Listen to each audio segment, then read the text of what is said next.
no livro O Céu e o Inferno, um dos livros basilares do conhecimento espírita, escrito por Allan Kardec, no capítulo 1, item 12, sobre o desencarne dos espíritos, temos um estudo sobre as dificuldades encontradas pelos espíritos que desencarnam por morte violenta ou suicídio.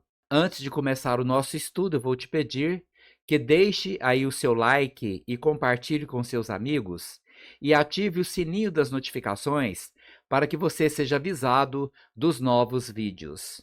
E o estudo começa assim: na morte violenta, como o perispírito não começou a se desligar do corpo antes, devido à vida orgânica estar em plena atividade, o processo de separação só se inicia após a morte do corpo e não acontece de forma rápida.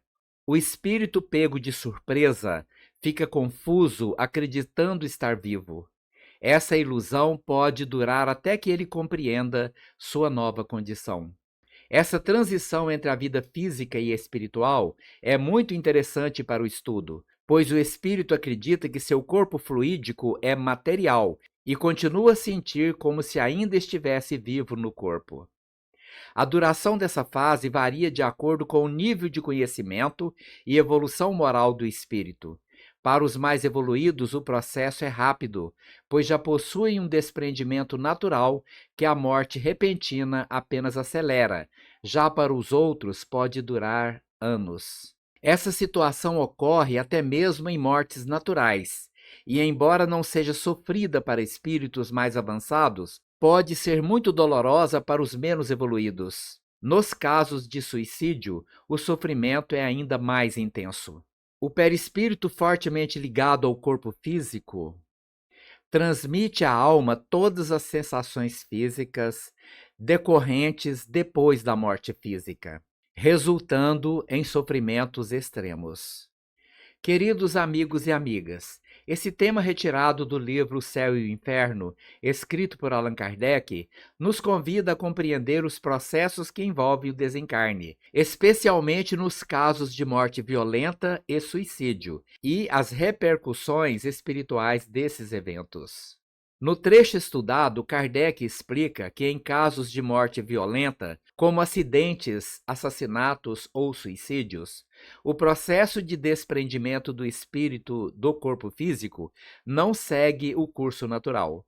Diferentemente de uma morte por doença prolongada, onde a desagregação do perispírito começa gradualmente, ainda em vida, na morte súbita o espírito é colhido de surpresa. Esse impacto causa um estado de confusão. O espírito aturdido pode continuar a sentir, pensar e acreditar que ainda está vivo, prolongando a ilusão da materialidade. Essa fase transitória entre a vida corpórea e a espiritual é, como ensina Kardec, dos mais interessantes para ser estudado, pois o espírito vivencia sensações que misturam as características da vida orgânica e as novas percepções da vida espiritual.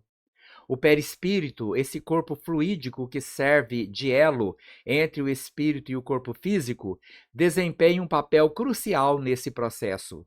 Quando a morte é violenta, o perispírito ainda permanece fortemente ligado ao corpo, o que prolonga a sensação de materialidade. Para os espíritos mais atrasados ou despreparados moralmente, esse vínculo pode resultar em sofrimentos intensos, pois o espírito sente de forma ilusória dores e angústias como se ainda estivesse encarnado. No caso do suicídio, o sofrimento é ainda mais atensuado. O suicida, ao violentar as leis naturais da vida, prende-se ao corpo de forma mais intensa, experimentando sensações que são reflexos das lesões provocadas no corpo físico. O Espiritismo ensina que esse sofrimento não é um castigo divino, mas uma consequência natural da ligação entre o perispírito e o corpo que demora mais tempo para ser rompida. O tempo necessário para o completo desprendimento varia conforme o estado moral e o nível de consciência espiritual do espírito. Espíritos mais evoluídos que cultivaram valores como o desapego, a resignação e a compreensão da vida espiritual passam por essa transição de forma mais breve e suave. Isso ocorre porque, ao longo da vida, já realizavam um desprendimento gradual das ilusões materiais. Por outro lado, espíritos ainda apegados às paixões terrenas, aos bens materiais ou às sensações do corpo físico, podem permanecer nesse estado de confusão e sofrimento por muitos anos. Aqui identificamos a importância de nos prepararmos para a vida espiritual desde já, pois o desapego e a elevação moral facilitam o retorno à pátria espiritual. É importante lembrar que o sofrimento decorrente do processo de desencarne, especialmente nos casos de morte violenta ou suicídio, não é uma punição eterna.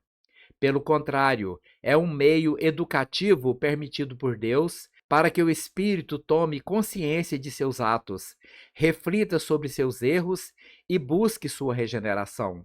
Mesmo nos casos mais dolorosos, como os do suicídio, a misericórdia divina está sempre presente.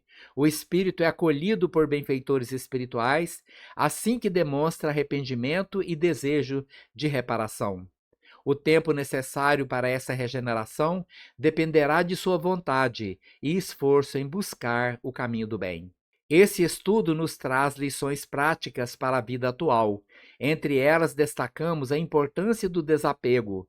Devemos aprender a valorizar os bens do espírito acima dos bens materiais. A preparação para o retorno ao mundo espiritual, ao cultivarmos virtudes como amor, caridade e perdão, facilitamos assim nossa transição ao plano espiritual. Evitar o suicídio, entendendo as consequências espirituais do suicídio, nos ajuda a valorizar a vida, mesmo diante das adversidades, buscando apoio na fé e na fraternidade. E auxiliando os desencarnados, com preces e vibrações de amor que dedicamos aos espíritos que partiram, especialmente àqueles que desencarnaram de forma trágica. Essa prática tem grande poder de auxílio, ajudando-os a se libertarem mais rapidamente das sensações do plano material. A doutrina espírita nos ensina que a vida é contínua e a morte um renascimento para a verdadeira existência. Ao estudarmos os processos que envolvem o desencarne, compreendemos a grandiosidade das leis divinas e somos convidados a viver de forma mais consciente e virtuosa. Muito obrigado pela sua presença e até o nosso próximo vídeo.